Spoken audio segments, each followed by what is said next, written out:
اعوذ باللہ من الشیطان الرجیم بسم اللہ الرحمن الرحیم وجاء اخوة یوسف فدخلوا علیہ فعرفهم وهم له منکرون۔ اور یوسف علیہ السلام کے بھائی غلہ لینے آئے اور اس کے پاس پہنچے تو اس نے انہیں پہچان لیا اور وہ اسے نہیں پہچانتے تھے۔ جب مصر کے اوپر یوسف علیہ السلام کے فل اختیارات ہو گئے اور یوسف علیہ السلام مصر کے بادشاہ بن گئے تو پھر خواب کے مطابق یوسف علیہ السلام نے 7 سال خوب زبردست کاشت کروائی، زبردست پیداوار ہوئی، یہاں تک کہ ملک کے اندر غلہ بھر گیا۔ اور پھر اس کے بعد جب دوبارہ قحط سالی کے 7 سال شروع ہوئے تو یوسف علیہ السلام نے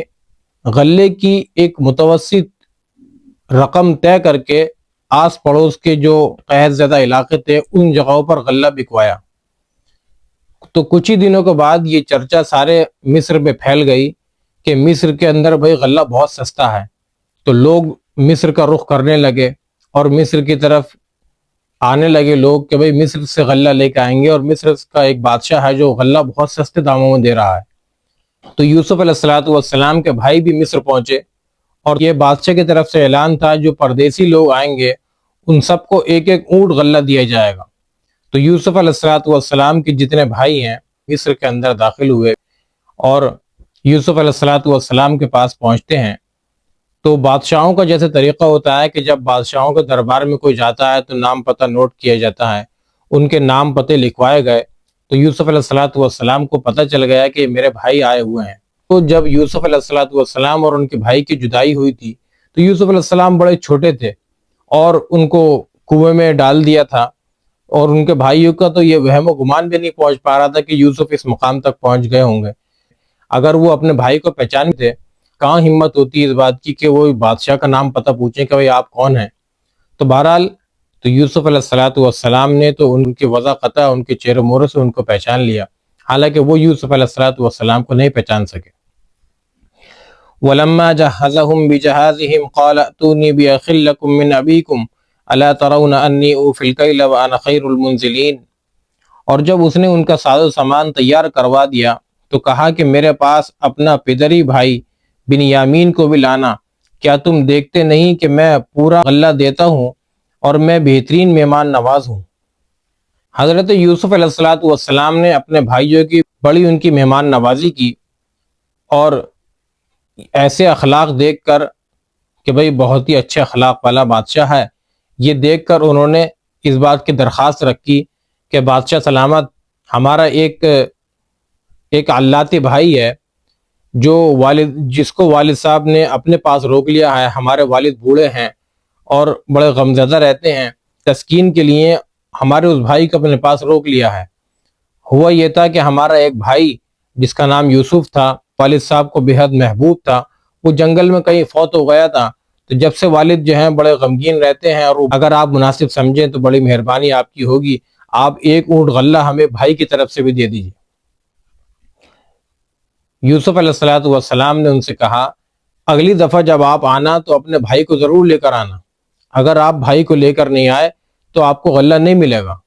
انہوں نے کہا کہ آپ نے میرے اخلاق دیکھ لیے، میرا کردار دیکھ لیا، مہمان نوازی بھی پوری کرتا ہوں، غلہ بھی پورا ناپ کر دیتا ہوں، تو آپ کو اپنے بھائی کو میرے پاس لانے میں کیا تردد ہے؟ فَإِن لَمْ تَأْتُونِي بِهِ فَلَا كَيْلَ لَكُمْ عِنْدِي وَلَا تَقْرَبُونَ۔ پھر اگر تم اسے میرے پاس نہ لائے تو تمہارے لیے میرے پاس کوئی غلہ نہیں ہے، اور نہ تم میرے قریب آنا۔ بھائیوں نے کہا قَالُوا سَنُرَاوِدُ عَنْهُ أَبَاهُ وَإِنَّا لَفَاعِلُونَ۔ تو بھائی کہنے لگے، انہوں نے کہا کہ ہم اس کے باپ سے اسے مانگیں گے اور یقیناً ہم یہ کریں گے۔ دیکھیں اب بھی یوسف علیہ السلام کے بھائیوں میں وہ سوتیلا پن ابھی بھی ان کے ان الفاظ سے ظاہر ہو رہا ہے۔ کہنا تو یہ چاہیے تھا ان کو کہ سنراود عنہ ابانا، کہ ہم اپنے والد سے اپنے بھائی کو مانگیں گے، لیکن کہہ یہ رہے ہیں کہ ہم اس کے باپ سے اس کو مانگیں گے۔ بھائی جو اس کے باپ ہیں وہی ان کے بھی باپ ہیں۔ یوسف علیہ السلام کے بھائی کہنے لگے ہمیں غلہ چاہیے تو ہم ضرور کوشش کریں گے،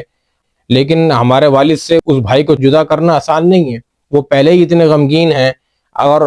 ہم کوشش پوری کریں گے، فی الحال اپنی طرف سے پوری کوشش کریں گے اس بات کی کہ ہم اس بھائی کو لا سکیں۔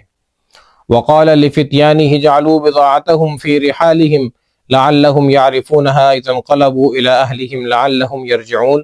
اور یوسف علیہ السلام نے اپنے خادموں سے کہا کہ ان کی پونجی ان کے سامان میں رکھ دو تاکہ جب وہ اپنے اہل و عیال میں پہنچیں تو اسے پہچان لیں، شاید وہ واپس آئیں۔ دیکھیں یوسف علیہ السلام نے کیا کیا کہ اپنے خدام سے جو غلہ اور ساز و سامان وغیرہ پیک کر رہے تھے ان سے کہا کہ بھائی ان کی پونجی، جو یہ تھوڑی بہت پونجی لے کر آئے ہیں، ان کی پونجی ان کے سامان میں واپس کر دی جائے۔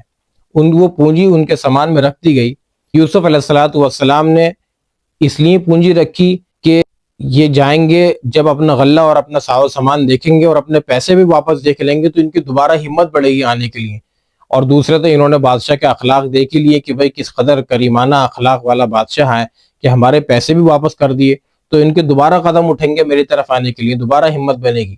اور دوسری بات اس چیز کا خیال کیا کہ قحط سالی کا زمانہ ہے، چاروں طرف قحط پڑا ہوا ہے، پتہ نہیں بھائی کس طریقے سے پونجی اکٹھی کر کے لائے ہوں گے، اور پتہ نہیں والد کی کیا صورتحال ہوگی، کہاں سے انہوں نے یہ پونجی اکٹھی کی ہوگی۔ اور اگر آج مجھے اللہ تعالیٰ نے کسی لائق بنایا ہے، میں بادشاہ ہوں اور اس بادشاہ کے منصب پر میں فائز ہوں، تو آج میرا حق بنتا ہے کہ میں اپنے بھائیوں کے ساتھ میں ہمدردی کروں۔ یوسف علیہ السلام نے اپنے بھائیوں کے ساتھ جو ہمدردی کی ہے کہ ان کے پیسے بھی ان کو واپس کر دیے،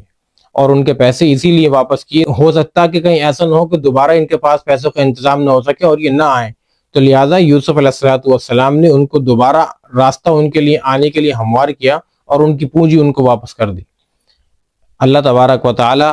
مجھے بھی، تمام ناظرین کو، سننے والے دیکھنے والے حضرات کو یوسف علیہ السلام جیسا بھائی بننے کی توفیق عطا فرمائے۔ السلام علیکم ورحمۃ اللہ وبرکاتہ۔